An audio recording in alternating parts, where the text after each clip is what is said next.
Thank you so much for joining us tonight, Brigid. Could we please have a lovely big round of applause for Brigid?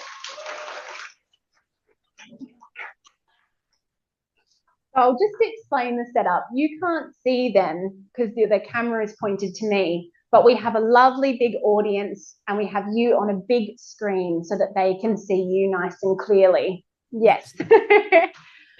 I'll just begin with the acknowledgement of country. I'd like to acknowledge the traditional custodians of this land, the Menang people. We are so lucky to come together and share stories on this beautiful Noongar Budja. I'd like to acknowledge elders, past, present, and emerging. Thank you. Brigid, where are you calling in from? I'm calling in from Bayside in Melbourne, and the custodian people of our land are the Bunurong people of the Kulin Nation. Beautiful. Thank you. What's the weather like over there at the moment? We've had rain today, which was lovely. Our garden is very happy, but it's still very warm. It's still warm. I think it's about 29 degrees today, even though we've had all this rain. Oh, that sounds a bit humid for my liking. Yes. And you've got a great big cyclone coming down the west coast. We do, exactly. Yeah, we're actually really lucky. There's a light installation happening at the moment for all of March. And we're all sort of making plans for the weekend going, we might need to make sure we wear our wet weather gear, I think, to go out and see that. I'd like to congratulate you on success of your wonderful debut. How has that been feeling, that process of getting that story out there to readers? Frightening, terrifying at times. There's so much involved, and maybe doing things that are not completed or not giving the publisher the answer she's waiting to get, and trying to keep an eye on the messages and get back as quickly as possible to people, and then of course hoping that the public will like the book and will read it, and but it's really a great thank you to people like you, Lisa, who wrote to Ventura and invited me to come here and take part in your book club. That's the lovely part. Oh, good. I'm glad to hear it. Yeah, admin is never enjoyable. So many emails, so little time. How has it been working with Ventura? A few people might not have heard of Ventura as a publisher. Ventura Press is the biggest independent publisher in New South Wales. And it's run by a woman, Jane Curry, owned by Jane.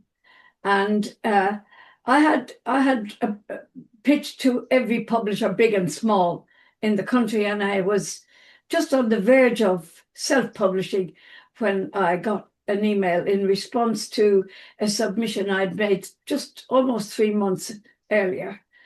And from the very beginning, I found Jane Curry a lovely, gentle person to work with.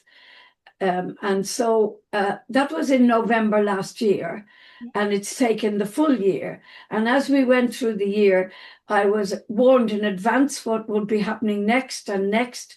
So I was ready for whatever. And I did find that because my book had been professionally edited before I submitted it anywhere, they didn't have to edit a great deal. And the editing that was needed was where my sentences sometimes were twisted. Being Irish, I sometimes speak the sentence backwards. Most of that was picked up, but some of it wasn't. And then there were about 3 places where Tricia Dearborn was the Ventura's editor, where she said it wasn't clear enough. And so I rewrote those parts until she was satisfied that the average reader would be able to understand what I was trying to say. Was one element more challenging, as in, was it harder to write the novel in the first place, to get those ideas from your mind to the page, or was the edits harder because it was already a formed thing?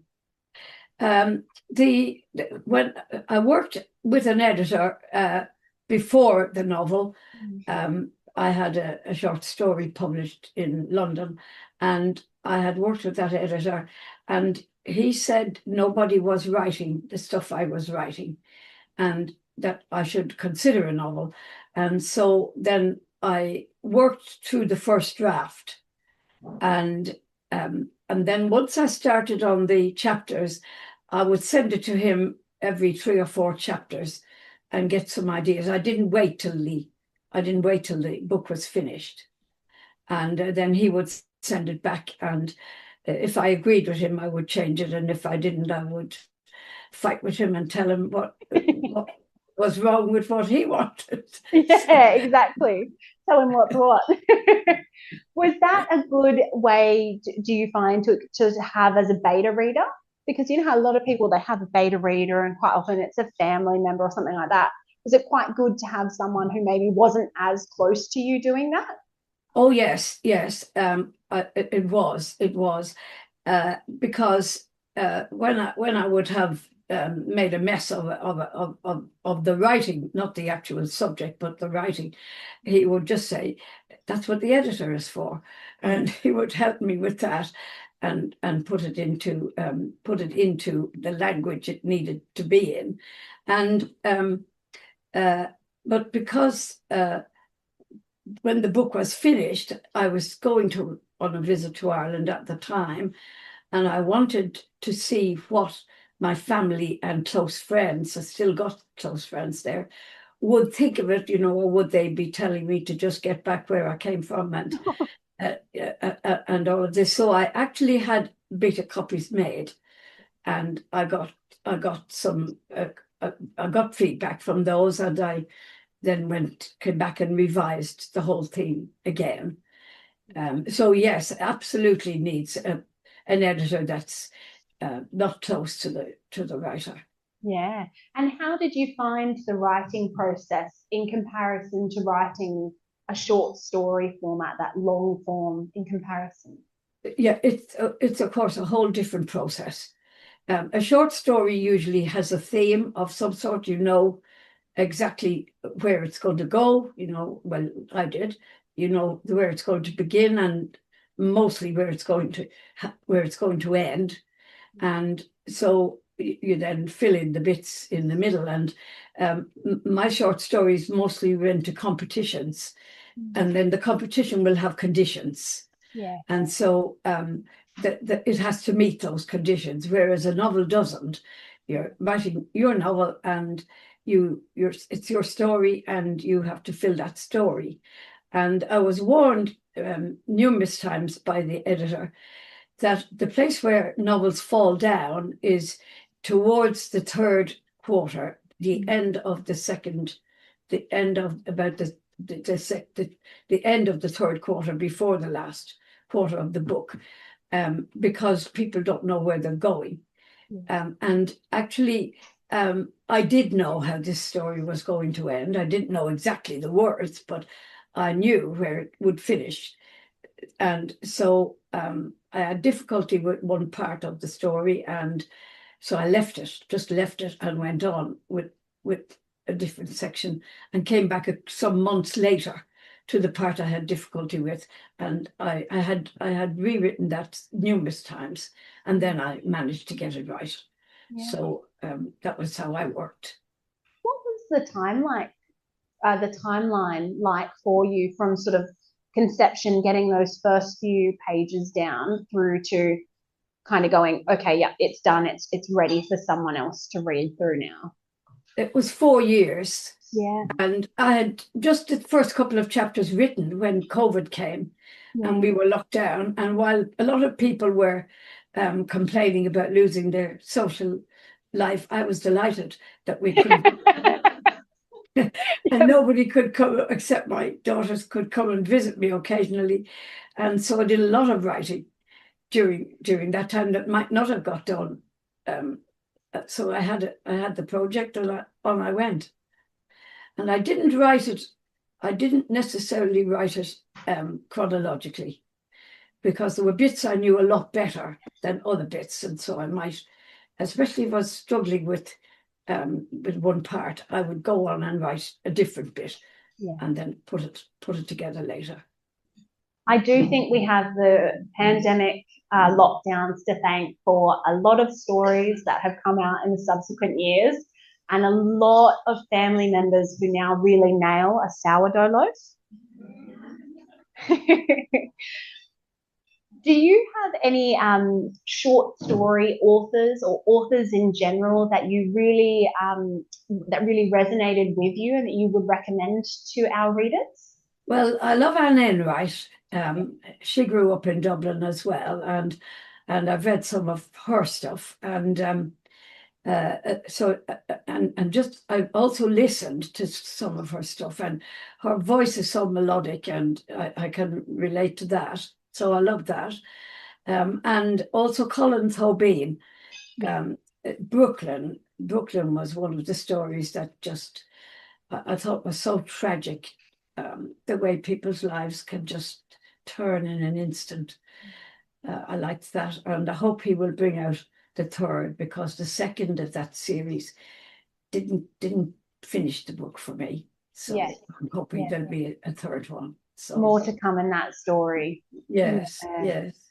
And what about when you were writing the book and you were incorporating the names of authors which had been banned? For example, Edna O'Brien. Were those ones that you had drawn from experience of finding were difficult to get your hands on, or? I had a friend who went regularly to Belfast, and each time she went, she brought me back one of Edna O'Brien's books. So I had read just about all of them before they were ever legal. And of course, when we got a book, we would pass it around to whoever, our best friend, and it would just do the rounds. It'd be falling apart by the time.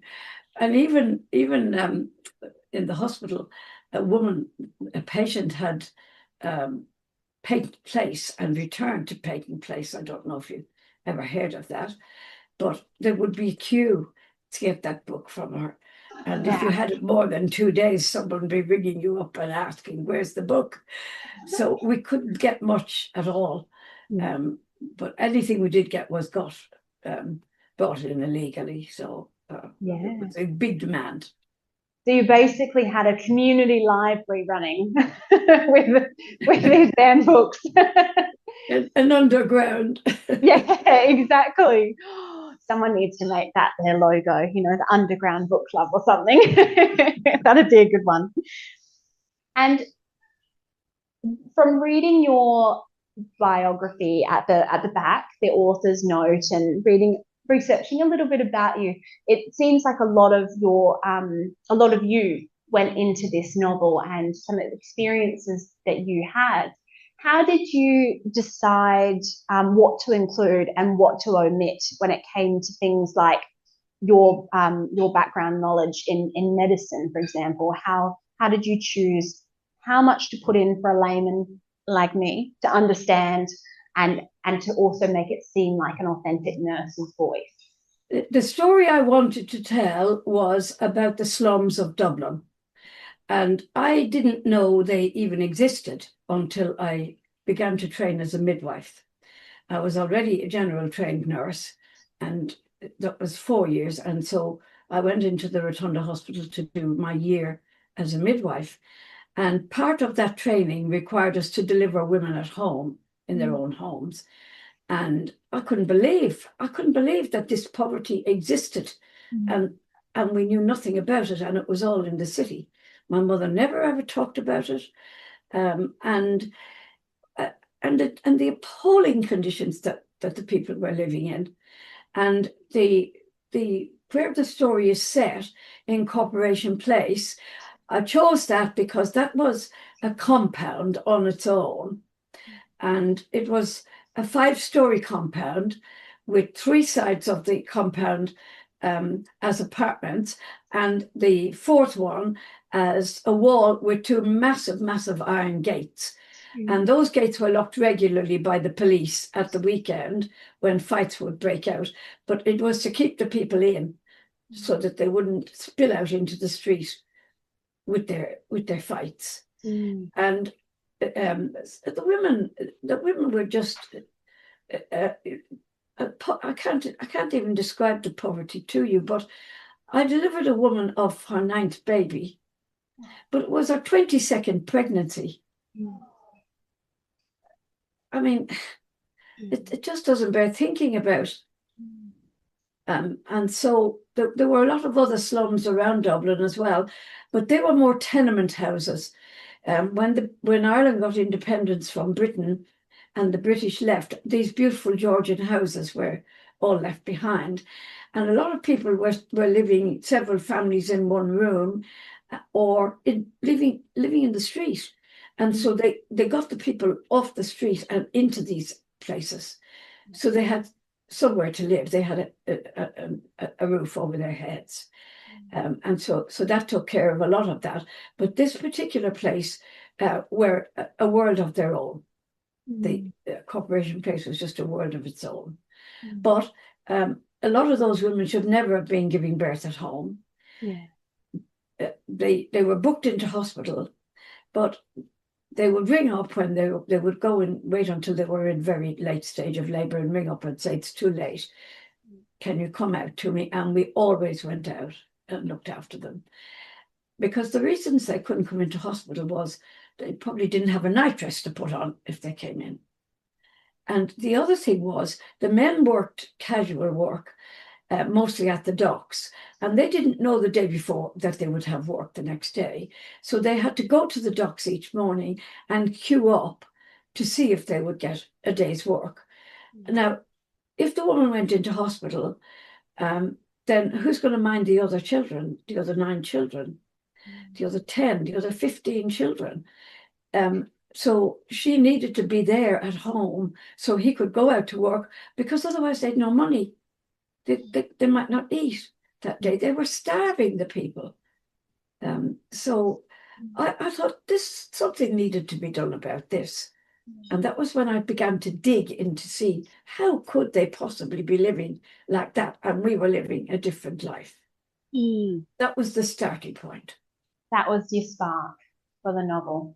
Yes, it wasn't the beginning. It wasn't the beginning of the novel, but it was the start of the story, and then I had to do a beginning and go on from there. Yeah. So did you ever consider having the narrator be a woman living in the tenements or in poverty? Sorry, just repeat that. Did you ever consider having the narrator be a woman living in poverty rather than sort of an outsider coming into that environment? No, I didn't consider that, but in the novel there are some of the stories of the women are mentioned, are written into the novel, but no, I didn't consider that at all. Next project. And when did you land on Brianna and her voice?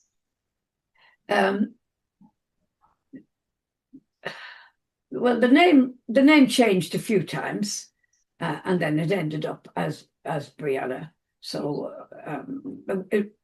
I don't know really when I decided that I'd changed the name several times, and I had with the characters as well. Yeah. I had changed the name numerous times. And having a young woman as your protagonist, was that something that came in early on? Yes, because I think it takes the courage of young people to do desperate things, to do things that you could end up in jail for doing in Ireland at that time. I think as we get older and we get a bit more sense, we think, oh, I don't know how to do that. I don't, and in fact, even most of my friends wouldn't have touched a lot of the stuff that I did and that I wrote about. Yeah. But I just did it. Yeah. And how would you say the church and religious practices impacted the medical advice and procedures that the nurses were able to do during the events of the Belfast Express? Well, the church and the government combined were the whole problem in Ireland. The the De Valera government and the Archbishop of Dublin, John Charles McQuaid, got together. They wrote the Constitution, and the Constitution was written to control people, particularly women. Contraception was criminalized, and it was punishable with a term in jail.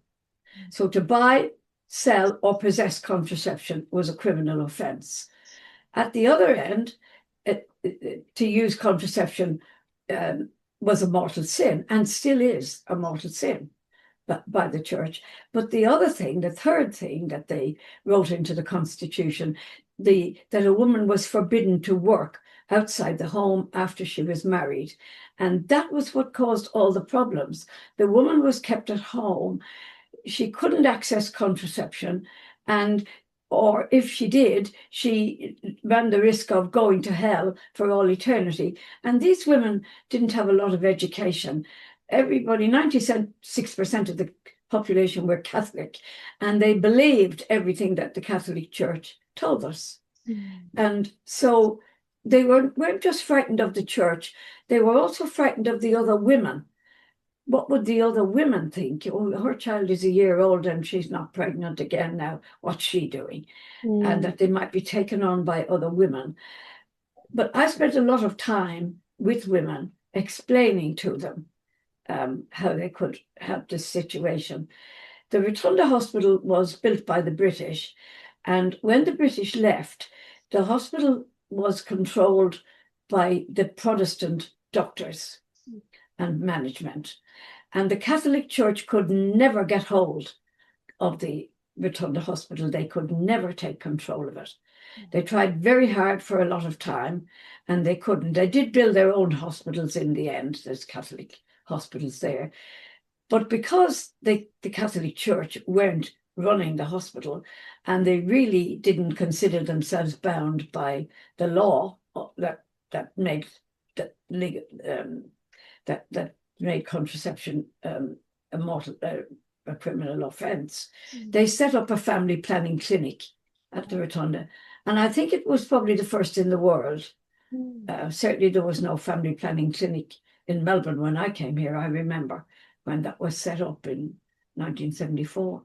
But so I would sit down with the women and talk to them and explain to them they needed to go for their postnatal checkup first, so that then they were referred by the doctor in the postnatal clinic to the family planning clinic. But the church regarded people like me as living in sin, because I was helping women to break the law and to get contraception. And so after I've served my term in jail now, I can look forward to going to hell for all eternity if I listened to that. Yeah, exactly. And so in the Belfast Express, it's something that comes up is that it's quite common for women, especially women, to travel to Belfast to buy contraceptives and then try to smuggle them back in. And one of the things that it sort of touched on was what it was like living in Belfast at the time as well.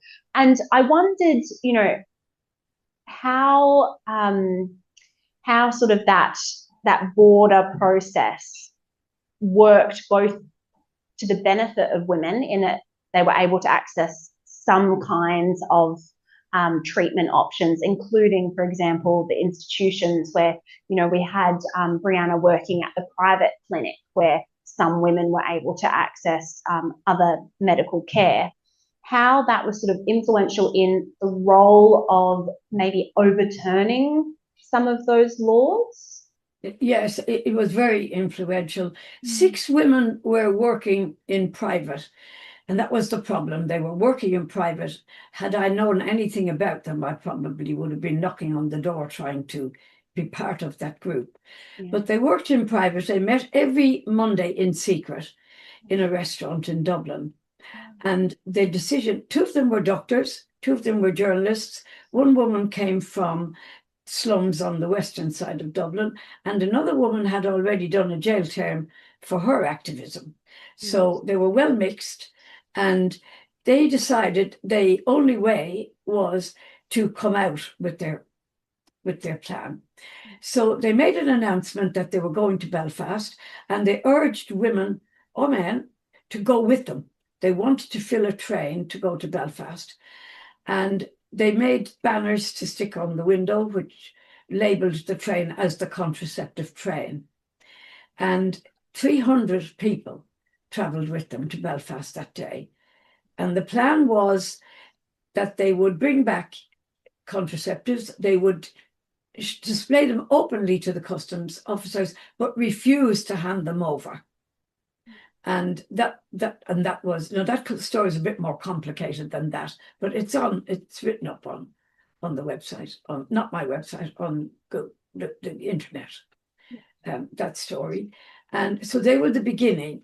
When they got home, they called a meeting, and they booked the biggest room in the Mansion House in Dublin. The Mansion House is where the Lord Mayor lives.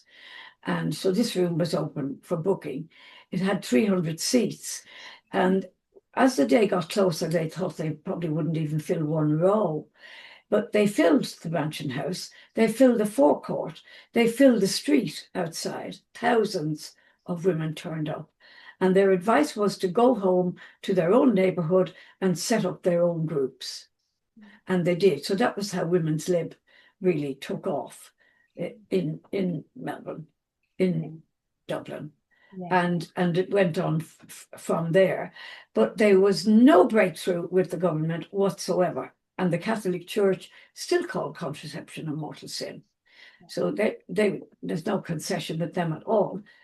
The government did change the legislation in the 80s, but it wasn't because they thought this would be a good idea or would be fair or it might help people. It was none of that. It was because of the outbreak of AIDS. Oh. And they were forced, their hand was forced, because Ireland was then part of Europe. Mm-hmm. And they were forced to allow contraception. I did not put two and two together with those dates at all. Yeah, wow. I feel like I need to sit with that for a moment. I did not even when I read your afterword at the end, where you included, when it was made legal and that the church still considered it a mortal sin, I still didn't put that date together with why it was made legal. Oh my word. Okay. Oh, gosh, that's grim. I can add one thing to that. If the past president of Ireland, or a past president of Ireland, Mary Robinson, you may have heard of Mary Robinson. Mary Robinson was a lawyer and she was a senator, and she was trying back in the 70s to introduce the first reading of a law in the Senate. And every time she would bring it up, it would be thrown out. And one day she came back from her lunch and found that they had called the Senate together and excluded her, and they had thrown the bill out completely. Yeah. So it had been, people were trying for a long time. Yeah. And in the end, it was the AIDS epidemic that forced that. So jumping back to the events of the Belfast Express, Brianna's character becomes pregnant as a result of rape, and she travels to Paris and is able to get a medical abortion during like a medical trial. Can you talk to us a bit more about the process of incorporating that and how the procedure that she would have, in theory, had then is the same or differs to what women seeking a medical abortion now would have? Until the early 70s, the only way to terminate a pregnancy, an early pregnancy now, up to about 10, 11 weeks, was with an operation. And the woman would have to go into hospital, have a general anaesthetic, have an operation, and terminate the pregnancy. That procedure, several women, not several, but a certain number of women, a percentage of women, ended up with their cervix damaged from that operation. And what that did was that because the cervix was damaged, when they would have the next pregnancy, they would abort mid-term, mid-pregnancy. So around 20 weeks, 24 weeks, as the baby got heavier, the cervix wouldn't be able to stay closed, and they would miscarry. So that was a huge problem, and a lot of midwifery and health procedures actually have started in France. So they were running a trial of medical termination that would eliminate the surgical removal of a pregnancy, and I wanted somehow to make that known as an historical event.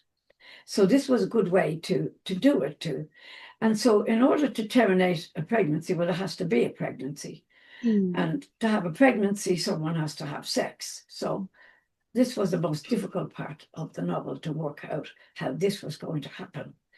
And around the same time, there was this explosion of behavior from the Catholic Church of what had happened to women and children. So that was no secret. I also had firsthand knowledge of some of the priests. Now, the priests were considered the most moral people in our society, and no one could question them. But the priests took a vow of celibacy when they were ordained. Now, if they had stuck to their vow of celibacy, Brianna would never have been pregnant in the first place. But they didn't, and not all the priests by any manner of means, but a very significant number had girlfriends and mistresses and children, and you could find that information on the web as well. That some of that's written up, and so based on other events, I thought it was fair game to put that in. Yeah. And because you reference I'm forgetting the name of it now, Mr. Or Mifeprestol. Oh yes, They do. That was about 10 years later. That RU 486. Yes, well, that was about 20 years on the market before it got into Australia. There was a man in the Senate called Harradine, and Harradine's vote was needed by the government. So the deal was he would give them their vote to pass legislation, provided they did not allow RU 486 into Australia. That went on for years and years, and finally he retired. So everyone drew a deep breath, and now we're ready to go.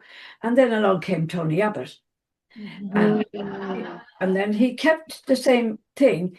And Tony Abbott's rule was they could have the surgical abortion, and if that failed, then they could try the medical. Now, that's the exact opposite way to the way that should be done. So finally, two gynecologists in Queensland managed to get, with great hard work, I went to a seminar they ran after they had just got permission, and only the two of those women were allowed to import RU 486. And the rules for that still stand, in that the woman has to be referred to a gynecologist. The GP can't do this. And after they've done all the preliminary work, the history and all the genetic stuff that they might need to do, the woman has to sit in the doctor's office and swallow the 2 tablets in front of the doctor. She is not allowed to leave till the doctor's satisfied she has swallowed the tablets, so she can't take them out and then sell them outside the gate. So she had, and that has made a huge difference. That now means that a woman who has permission to take those tablets and takes the tablets will usually have expelled the embryo within 24 hours. If a pregnancy is being terminated, if a later date one in the second trimester, that's past 20 weeks, 24 weeks. And the reason for that is usually that the woman has a serious health problem, and her life is in danger, or the baby has got a condition which is not compatible with life. And there's a lot of has to go on. They don't discover this until that 18 to 20 week ultrasound. That's when this is usually discovered. So the woman then has to go for genetic counselling. There is a process she must go through.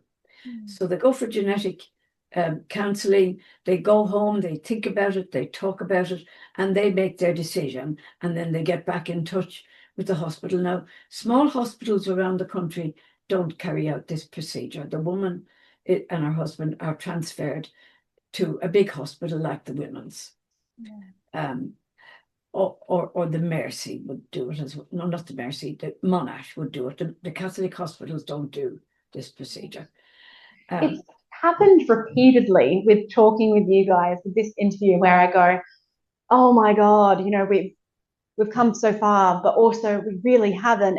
And the timelines of things. I was speaking with some of you where we were talking about, some of the audience members, their background in nursing or teaching and similar stories where it was only 50 years ago, and as you say, married women, couldn't work, and things like that. That just keeps throwing me.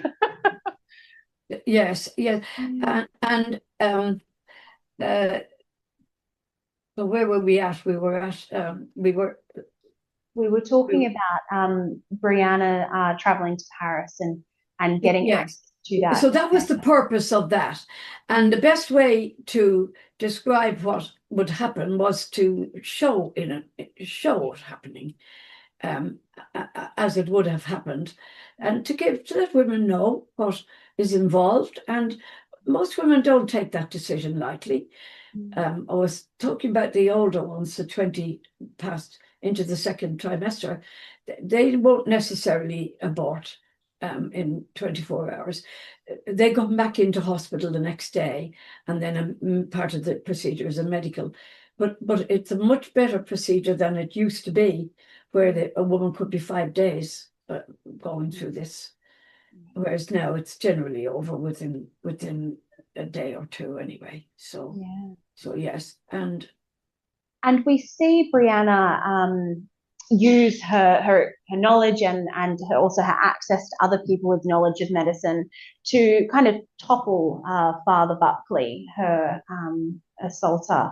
And we do see some of her anguish, but we also see her be very, very proactive in confronting Father Buckley in a really timely manner to try and get him kicked out of the hospital where she works and stop being able to do what he does. And annoyingly, I've forgotten the name. What was the name of the character who ran the private clinic? One of the sisters. Sister Carol was her name. Thank you. Yes, and we see her, and she's got all this knowledge of Father Buckley, and in that sort of finale scene, she really gives it to him. Yes, that woman existed, and her clinic existed. And you see, it's like everything else. When people can't get things legally, they will find another way. And so she was providing a service for women. And people like the first woman who goes to visit her when Brianna has just started working at the clinic. And the woman, of course, has got herself pregnant. And where's your husband? Well, he's away. A lot of men and women too, but the men went away to East Africa to work, and they would usually have 2-year contracts. And while the cat's away, the mice can play, and they did. And so they had a choice. She gave them a choice, and they made their choice whether they would go to term and give birth and leave the baby behind in her clinic, or she would have to terminate them. And the way she would terminate them was she would get the miscarriage started, and then she'd ring an ambulance and send them to hospital. That was the way she operated. And while she was doing all that, there was a plumber running a very lucrative business in his garage in a back laneway, not very far from where she was. And he had a very lucrative business in the same trade, and he was a plumber. Right. So people will look for services. I mean, there was a whole ward in the women's hospital, in the first of the women's. This one that exists now is the third one, and the one I worked in a lot of the time was the second. But there was a whole ward for women who were infected as a result of using knitting needles or using other devices, because when they don't understand the anatomy of the woman, the knitting needle would go straight up to the top of the uterus. And Yeah. then they would end up with terrible infection and they would die. Yeah. And we have quite a number of magnificently, spirited and strong female characters in the Belfast Express. I know it's like asking to pick between your children, but do you have a favourite character or someone who was your favourite to write? Muriel was the easiest to write because she came from a family where her father was the bank manager, and she was expected to go into the bank and sit there, and she would use this, oh, I could be sitting in the bank drinking coffee. And but she realized she wanted her own life as well. So she was lovely to write. But I think Sister Carol, and I think she was providing a service for that women needed. And if it wasn't for people like her, no matter what we think of what she was doing, it was the like of her that made progress. Yeah. And those services, I mean, those services went all over the world. She wasn't a free service. She wasn't free. She made lots of money out of what she was doing, but she was doing the best she could for women at the time, legal or otherwise. Yeah. And we see some beautiful character growth in Brianna's mother and sister, but mother especially, where we see the way that she views Brianna really change, and she comes to appreciate what Brianna's doing and why she was so passionate about becoming a nurse. Can you talk us through that character arc? I used the feminine, the heroine's story, and the heroine starts off, as the book does, with the protagonist fighting with her mother. Yeah. And she fights and fights and fights all through. And when it came to the end of the story, the editor said, well, you can't publish this. He said, you have to close the loop. Yeah. No, I'm not closing the loop. There's nothing to close it with. He said, if you don't close the loop, you haven't completed the heroine's journey. Yeah. And so the heroine's journey is where she is fighting most of her life with her mother, and then they have to reconcile at the end. So that was the what I used for that. And there is a book, The Heroine's Journey, which I bought and read and studied and learned how that had to happen, the process for that. Was that like a writing guide type of book? Did you? Yes, it's published. Yeah. I had it. I bought it on Kindle, I think. Yeah. Oh, there you go. Did you have any other texts that you sort of read as research or writing guides when you were writing it? Yes, I did. Anne Enright wrote Making Babies, and that's a very funny story. Anne Enright's quite a funny writer. And one of the things she says in that story is, when she was having her children, there was a list of food that women shouldn't eat. They shouldn't eat soft cheese. They shouldn't drink alcohol. They shouldn't smoke. They shouldn't. And there's a whole big long list. And she said, women are making such a mess of having children. They should be stopped. Women should be stopped from having children. And I just thought, that just said it all. Women are doing all these things wrong. when when they're pregnant. So those of us who didn't do any of those things beforehand, I didn't smoke, I didn't drink, but as far as cheese was concerned and whatever else they were talking about, and now a certain president telling women Panadol is causing. I mean, but I loved the way she said women should be stopped from having babies. Yeah. And did you have on your website? I noticed that you cited Jennifer Worth, the author of Call the Midwife, as a writing influence. Do you have a few others that you'd recommend for us that were writing influences? Or could you also explain for us how Jennifer Worth was a writing influence? Because I definitely, as I was reading, I had certain visions in my head, and I'm not going to lie, I think some of the visuals that I had may have been calling back to when I had seen Call the Midwife. Call the Midwife was quite different because most of their drama revolved around the giving birth, Yeah. the birth process, most of that. Whereas mine was about the women and the poverty and the behavior of the government and the Catholic Church. That was what I was trying to focus on, and the effects that that had on women. And she wrote in the slum about the slums of London, but what I saw and what she said was nothing like what I had in Dublin.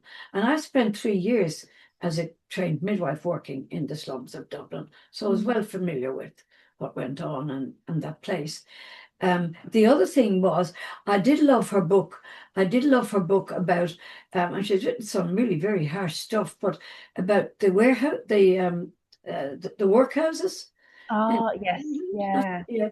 And then I love the one with the children and their meager little possessions, and they're all smiling, four little children, as they're walking, and it's goodbye to the East End, I think. So she wrote beautifully, and I did love. I've got all her books, I've got her videos, I've got the music.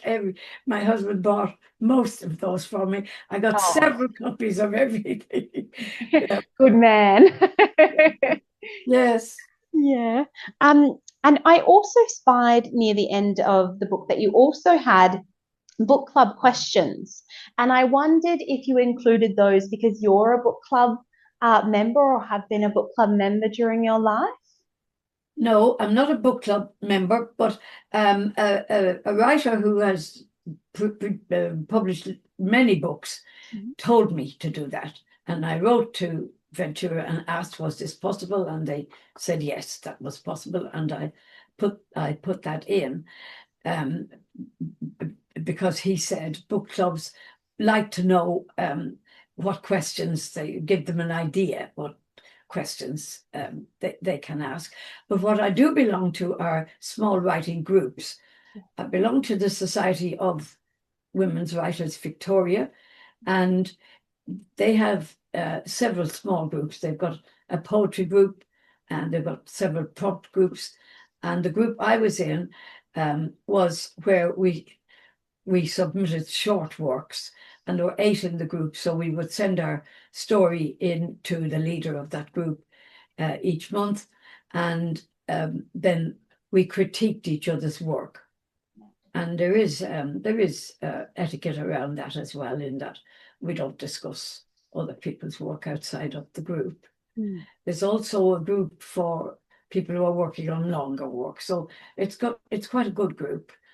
I also belong to a smaller group where I live near Sandringham, and we meet once a month, and that's a mixed group. There's men and women there. There's half and half. So I belong to those. And back in the years, I belonged to other groups as well. Yeah. It's nice to have that community of writers around you, isn't it? Yes, and you can get really good feedback, things that you just didn't even notice were wrong. Yeah. Yeah. And I think maybe the library might have, I think they host some sessions around that, the Albany Public Library. I have to double check, but I'm pretty sure they do. We may have a few budding authors in the audience as well. So it's all good all good advice for them. My last question for you is, what's next for you? Are you working on another long form project or just enjoying the process of speaking to people about this one? I'm always working on several projects, and my memoir is well underway. Yeah. It's now around 60,000 words, and I want to take it to an editor before I go much further in case the editor feels I'm missing a lot of stuff. I don't want to turn up with the number of words I'm allowed and then find I can't add Yeah. without removing something else. So that's well underway. Yeah. And I'm working on a novella about my holidays at the seaside as when we were children in our holiday house, which was a converted railway carriage. So Oh, fabulous. I can't get away from the trains. Yes, yes, that's very true. Perfect. Well, luckily we love a train. Alrighty. I wondered if you wouldn't mind reading out a passage, and then we will go to audience questions. So Yeah. have a ponder if you have a question to ask Brigid after her reading. My mother was silent for a moment and relaxed slightly. Her worst fears about an accident weren't about to be confirmed. Regaining her voice, she said, "Well, you're not going to England. You'll get a job here and live at home where I can keep a good eye on you. I want to be a nurse, and you once said it's too expensive to train in Dublin." I had started to sob as I spoke. I had no choice but to go to England, where training's free and nurses are paid a small salary. This was not the way I had planned to reveal my great news to my parents. "Don't let her go," Virginia insisted. "She'll lose her religion." "This has nothing to do with you," I shouted at her, lifting my clenched fists skywards. "I'm getting out of this house," I screamed, like a banshee, and ran for the front door. "Just wait till your father gets home," my mother called out as she marched after me along down the hallway. Out, out on the front doorstep, I saw one of the neighbours, Mrs. Mallon, putting out her milk bottles for the next morning. She came to the shared walkway between our two houses, a cigarette hanging from her lower lip, and took in the scene. My mother followed me out to the street, with Virginia bringing up the rear.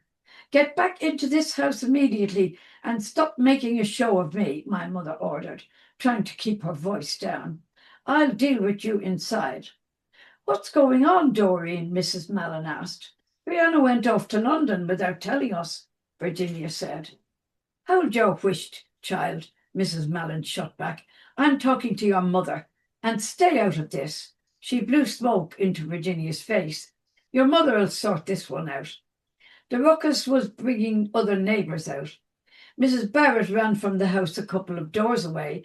"What's all the shenanigans about then?" she called out, wiping her hands on her apron. As I tried to make my way along the street, I was blocked by the group of teenagers who had been playing football. One of the lads grabbed the football in his chest and to his chest, and the play stopped. "Mrs., is this a private fight, or can anyone join in?" All the boys burst out laughing. "Go home, you pack of louts," another neighbour, Mrs. Hedderman, bellowed as she walloped one of the youths around the head with a tea towel.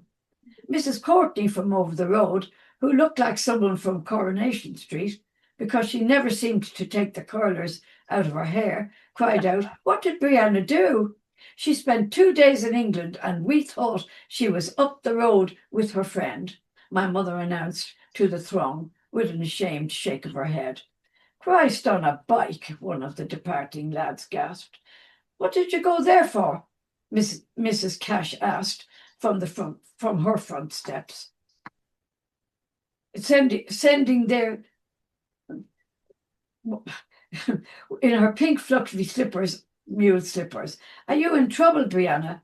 "I went for an interview to train as a nurse," I shouted to the horde. "Is that all?" someone else called out. "No, it's not all. She told us a pack of lies," my mother said. "Why won't you let her go to be a nurse?" Mrs. Courtney wanted to know. Mr. King took off his green cobbeen and scratched his bald head. What's all this carry on? I thought she was up the pole. Mrs. Barrett called out, what's so wrong with England that you won't let her go? If she goes to England, she'll lose her religion, Virginia said. Mrs. Murphy, who was at an upstairs window, called out, that mightn't be such a bad thing. The church has too much control of us anyway. Aren't you a fine thing, Virginia, trying to get your sister into trouble? Mrs. Cash said dryly. You should be glad she wants to do something useful with her life. Mrs. Heatherman added, you don't know how lucky you are to have such a good daughter. I'll swap her for my Rossie any day. Why don't every one of you mind your own business? My mother shouted out. Looks like this is everyone's business, a man walking past said, chuckling to himself. A big cheer went up from the neighbours, and my mother's face turned a deep red, just as my father walked into the heat of the commotion from his day at the office.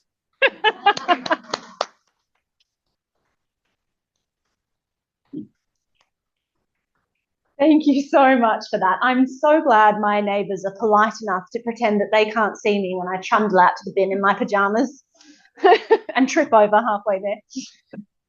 Now, I said it was the last question, but I've got one more. Have you done the audiobook for the Belfast Express? Yes, the audio is available, yes. Fabulous. You can tell I didn't listen to the audiobook, but I think I might have to go back and get it because I loved hearing you narrate it. That was wonderful. Thank you so much. Thank you so much for joining us tonight to discuss your wonderful debut novel. I think we had lots of meaty discussion to be had, and I know that this story resonated with a lot of our readers and their own experiences in nursing and going through that nursing training, similar-ish timeline. We have plenty of copies of the Belfast Express here if anyone hasn't managed to grab a copy. And I'd like another wonderful big round of applause for Brigid, please.